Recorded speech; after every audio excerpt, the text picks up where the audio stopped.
Pemirsa, kita lanjutkan Indonesia Lawyers Club. Mengejutkan calon Kapolri jadi tersangka atau tersangka. Kapolri ataupun Polri setelah 98 berkat perjuangan civil society lepas dari ABRI dan berdiri sendiri dan bertanggung jawab langsung ke presiden. Karena itu kekuasaan Polri itu betul-betul mandiri. Tidak bisa diintervensi oleh pihak manapun. Dan tentu saja seorang Kapolri mempunyai kekuasaan yang sangat luas. Melebihi kekuasaan penegak hukum lainnya dalam bidang penyelidikan dan penyidikan. Kalau kejaksaan hanya berwenang menyelidik atau menyidik perkara pidana khusus, korupsi, dulu subversi, tapi polisi baik pidana khusus atau pidana umum, dia berhak menyelidikinya, bahkan menahan pelaku-pelakunya. KPK pun jauh lebih terbatas. KPK hanya berwenang untuk kasus korupsi. Karena itulah Polri jadi sorotan publik. Karena kekuasaannya dan juga karena kekuasaan itu didapat dari civil society. Jadi yang menyorot dia tidak hanya dari internal atau pemerintah, tapi juga dari publik. Karena itu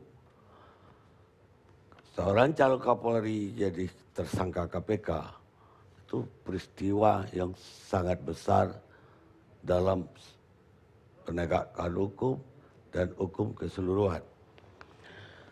Saya mau ke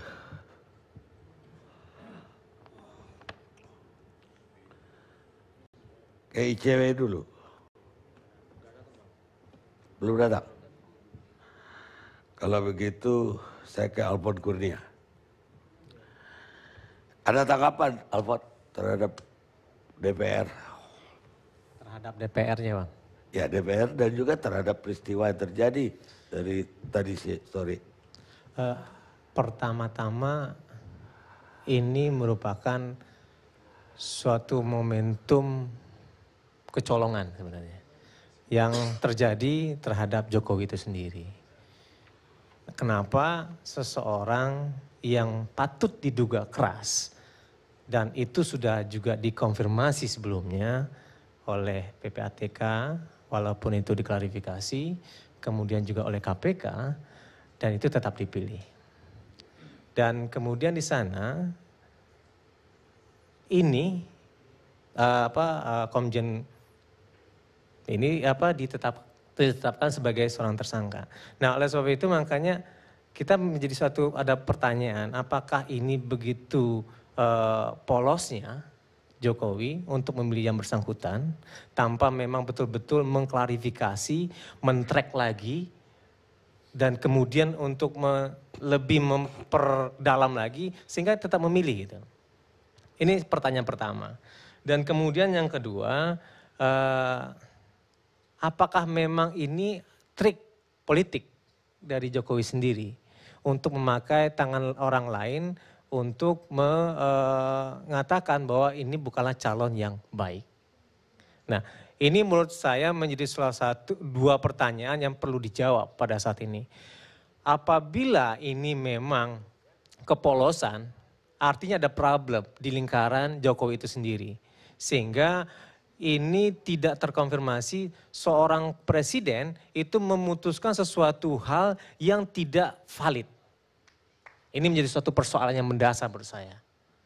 Dengan demikian, ini akan membuat kabinet di Jokowi atau setingkat menteri ini akan menjadi pertanyaan besar. Karena dalam evaluasi yang terdahulu saya sudah katakan bahwa polisi atau Kapolri merupakan 4 dari jabatan publik yang memang betul-betul harus bersih. Sehingga sektor keadilan itu bisa mengkonfirmasi orang mendapatkan keadilan. Kemarin kita sudah belajar dari kasus Prasetyo. Ini problem sebenarnya. Kemudian yang kedua, pada saat ini Kapolri. Nah, dengan demikian apa yang akan bisa menjadi pegangan bagi masyarakat sipil atau rakyat secara keseluruhan apabila sektor keadilan ini dipertanyakan. Dan ini tidak mempunyai pegangan yang kuat untuk melakukan perubahan-perubahan. Nah, ini jadi pertanyaan-pertanyaan besar. Karena Jokowi sendiri dalam visi misinya, di dalam nawacita, poin II, itu jelas mengatakan bahwa mengikutsertakan, ini bukan dalam yang peraturan perundang-undangan ya, tetapi di dalam nawacita. Yang nantinya akan menjadi peraturan perundang-undangan ketika dia sudah menjadi RPJM. Itu disebutkan akan mengikutsertakan PPATK dan juga KPK. Nah, dengan tidak dilakukan mengikutsertakan kelembagaan ini kan akan menyulitkan juga bagi Jokowi untuk bisa meminta supaya aparaturnya atau setingkat menteri bisa melakukan pembersihan kepada permasalahan-permasalahan tindak pidana korupsi atau juga permasalahan-permasalahan di isu keadilan yang lainnya. Nah, oleh sebab itu makanya kita bisa melihat ada apa dengan Jokowi, begitu lugunya kah atau melakukan standar ganda di sini. Nah, ini memang menurut kita yang harus ditelusuri lebih mendalam. Dan kemudian kita memang mengakui bahwa ini adalah hak prerogatif dari presiden. Betul. Tapi ini dengan persetujuan DPR RI. Betul, surat itu harus ditinjau lagi oleh orang yang mengeluarkan. Betul. Tetapi DPR RI mempunyai kewenangan untuk menolak. Nah, sekarang ini kan wilayahnya ada di dua tempat. Pertama di presiden, kemudian yang kedua di DPR RI. Presiden maukah untuk melakukan peninjauan terhadap surat tersebut? Apakah nantinya seorang Kapolri yang notabene yang akan melakukan penegakan hukum secara luas itu berstatus sebagai seorang tersangka? Ini menjadi suatu drama dan kemudian menjadi suatu tamparan bagi kita semua nantinya. Nah, ini menjadi suatu hal yang harus dipertimbangkan oleh Jokowi. Kabarnya kan hari ini pas jam 9 akan ada pertemuan nih KPK dengan Presiden. Nah, oleh sebab itu ini menjadi suatu catatan betul oleh Jokowi bahwa benar ini harus ditelusuri lagi agar dia akan mengajukan orang-orang yang lain. Kalau semisalnya dia berpandangan bahwa ini tidak tepat. Itu pun memang jangan sampai ada penilaian dari orang lain atau masyarakat banyak bahwa ini merupakan titipan. Begitu. Nah, kemudian yang kedua, di wilayah DPR RI sendiri. Betul kalau misalnya pada saat ini DPR RI tidak mempunyai kewenangan untuk menyatakan pembatalan. Tapi yang paling prinsipil pada saat ini DPR RI mempunyai kewenangan untuk melakukan penolakan. Nah, kalau misalnya DPR RI itu mempunyai visi misi untuk melakukan pembenahan dan kemudian juga melakukan dukungan kepada KPK atau aparat hukum yang lainnya termasuk adalah polisi, pilihlah orang yang memang betul-betul bersih. Karena manalah mungkin kalau semisal aparat hukum ingin melakukan pembersihan kalau misalnya di sana sendiri ada permasalahan dan kemudian juga di situ ada kekotoran juga. Ini menjadi suatu hal yang tidak mungkin menurut saya. Nah, oleh sebab itu makanya pada saat ini akan lebih baik Presiden bersikap untuk mengatakan cabut surat tersebut dan kemudian kalau sebenarnya tidak dicabut oleh Presiden diminta kepada DPR RI untuk menolak dari calon tunggal pada saat ini. Nah, ini menurut saya yang menjadi suatu hal yang penting untuk bisa dipertimbangkan oleh dua kelembagaan yaitu Presiden kemudian DPR RI. Dan saya yakin ke depan bahwa DPR RI dan juga Presiden ini mempunyai pemikiran jernih untuk bisa menyelesaikan ini. Mungkin gitu kira-kira Bang Karni. Tapi Anda tidak melihat bahwa penetapan jadi tersangka itu seolah-olah kayak ditunggu loh. Begitu diajukan ke DPR, penetapan tersangka. Padahal isu ini udah 2010. Bahkan sebelum 2007 sebenarnya. malah 2007, lama sekali. 8 tahun. Dan kemudian juga ketika kemarin ada permintaan rekomendasi dari KPK dan PPATK untuk kabinet, juga ini udah terangkat lagi. Tapi tidak ada angin apa-apa. Tiba-tiba ya mungkin juga Jokowi bukan polos-polos begitu. Berarti ya gak ada apa-apa ini. Ya udah diajukan ke DPR. Dan seolah-olah KPK aja tersinggung. Ya orang udah gua kasih rapor merah lo masih ajukan. Seolah-olah lah. Anda lihat gak begitu? Iya, kalau misalnya kita lihat secara sebentar, memang begitu kelihatannya Bang. Tapi yang paling mendasar pada saat ini adalah memang KPK dan PPATK sebenarnya sudah memberikan keterangan. Tapi ini kan tidak digubris. Dan menurut saya sebenarnya Jokowi sudah mengetahui. Karena pada awal-awal beliau juga sudah mengetahui bahwa Komjen BG ini sendiri sebenarnya sudah di stabilo merah. Artinya ini tidak boleh gitu kan. Nah kenapa ini pada saat ini ditetapkan menjadi calon tunggal. Nah ini kan suatu pertanyaan besar gitu kan. Nah kalau misalnya kita melihat ini bukan dalam kerangka hukum lagi gitu kan. Tapi dalam kerangka analisis politik jadinya gitu kan. Apakah memang ini KPK dipergunakan untuk melakukan tindakan hukum kepada orang-orang tertentu gitu. Tapi menurut saya pada saat ini yang lebih penting adalah lebih baik sekarang daripada nanti. Lebih baik sekarang dinonaktifkan atau juga pada saat ini ditinjau surat dari presiden tersebut daripada nanti sudah menjadi Kapolri dan ya bagaimana mungkin kalau misalnya Kapolri sendiri merupakan tersangka dari suatu tindak pidana korupsi gitu kan. Nah ini menjadi suatu catatan betul gitu kan. Nah oleh sebab itu makanya lebih baik terlambat, lebih baik dia heboh daripada tidak sama sekali dan itu akan membuat kontraproduktif terhadap proses penegakan hukum itu ke depan. Menurut saya itu yang lebih penting Bang. Baik, tapi ketika mengumumkan ini, Ketua KPK sampai mengatakan, ya kami sudah menahan diri. Karena bukan Ketua KPK tadi, karena BW yang menjawab, saya nggak bisa nanya itu. Menurut Anda apa yang dimaksud Ketua KPK menahan diri? Ya artinya di sana sebenarnya kan udah lama Bang. Dan sebelum-sebelumnya juga Abraham Samad sudah mengatakan bahwa KPK itu tidak akan tendeng aling-aling untuk melakukan penindakan terhadap orang-orang yang memang ada di dalam yang dicalonkan oleh Jokowi itu sendiri. Nah oleh sebab itu makanya ini sudah diperingatkan. Kenapa ini tetap diajukan. Nah oleh sebab itu kenapa Jokowi pada saat ini tetap mengajukan itu. Nah oleh sebab itu makanya sudah tepat pada proses penyelidikan. Karena kan proses penyelidikan di KPK ini kan berbeda dengan proses penyelidikan di kepolisian. Dia itu tidak akan melakukan pelepasan kalau semisal udah menerapkan dalam proses penyelidikan sudah tercukupi 2 alat buktinya. Oleh sebab itu makanya sudah cukup bagi KPK untuk menyatakan bahwa ini merupakan tersangka dari tindak pidana korupsi yang diduga berdasarkan pasal 5 dan pasal 11 dan 12B kecil Bang. Gitu kira-kira Bang. Ya kalau dibilangnya kami udah menahan diri loh. Artinya kemarin-kemarin gua udah bisa jadi tersangka. Kenapa enggak?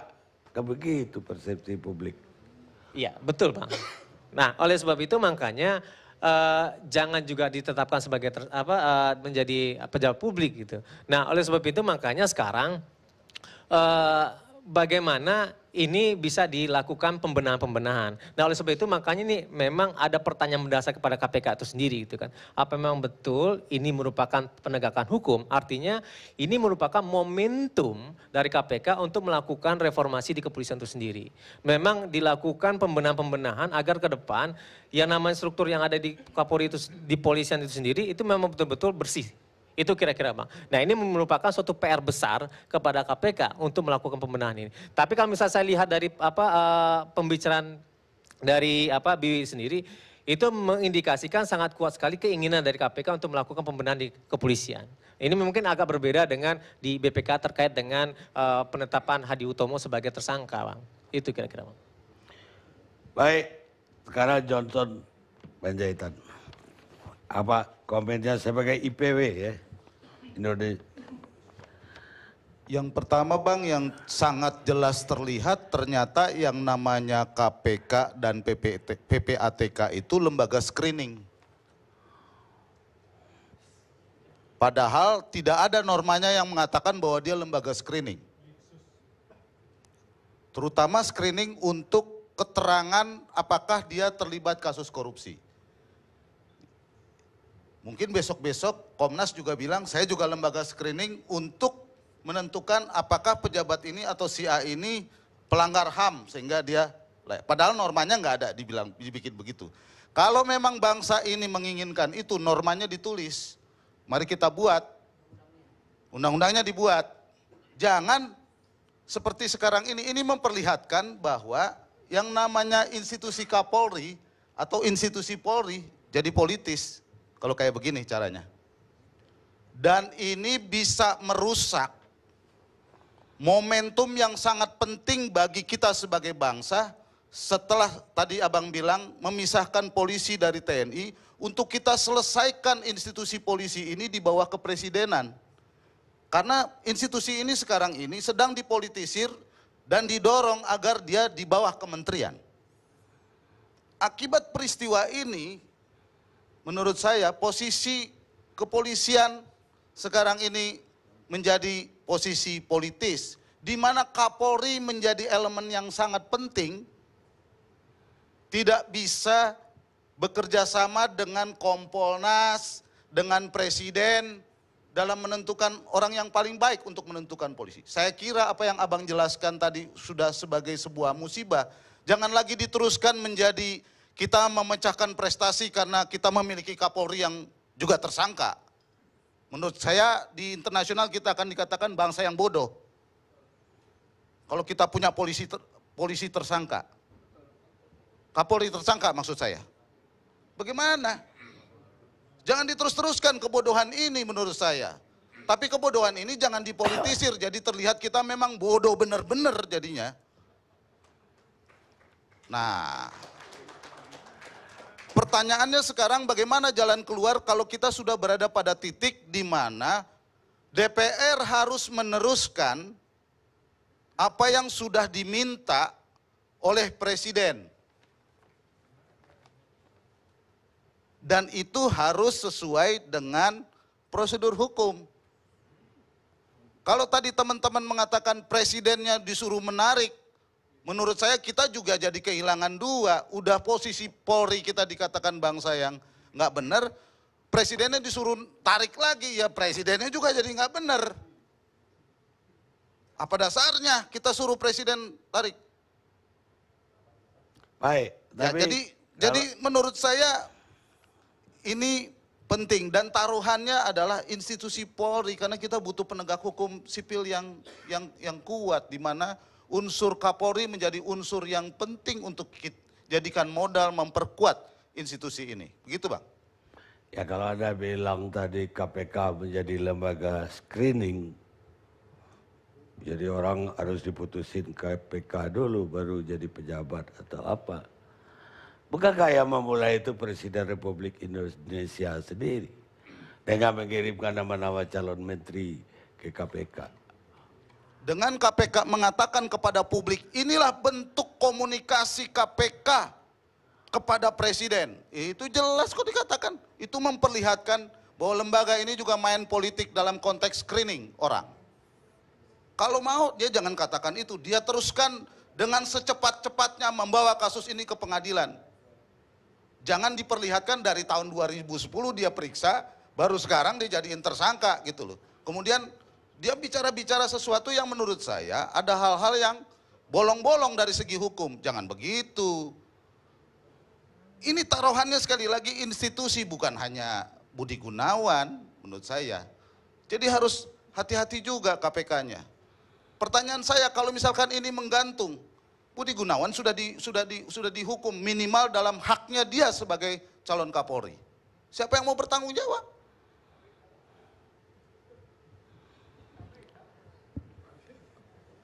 Jadi Anda tidak setuju ada rapor dari KPK?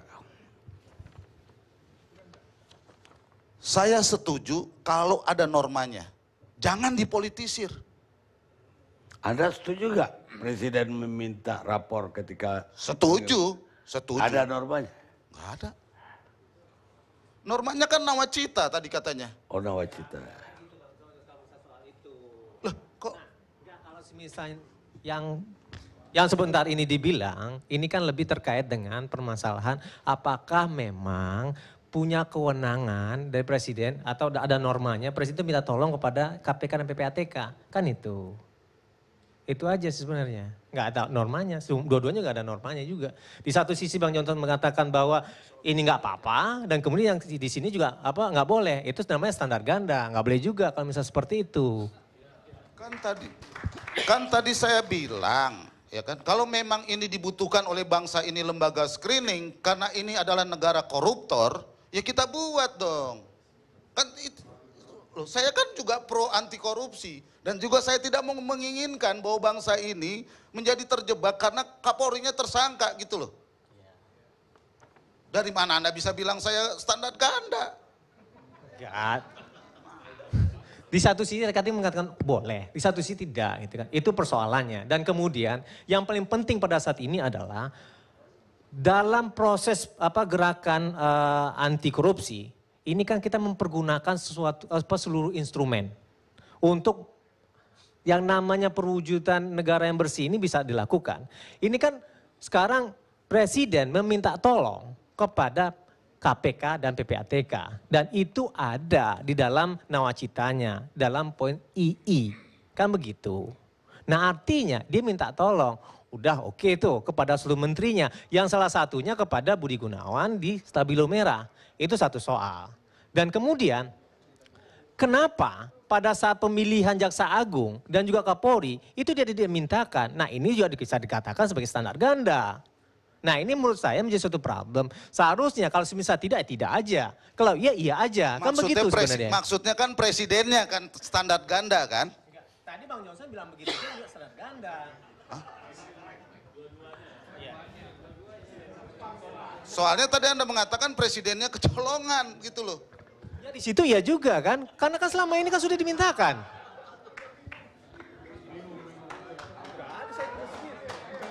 Kita rehat sejenak pemirsa.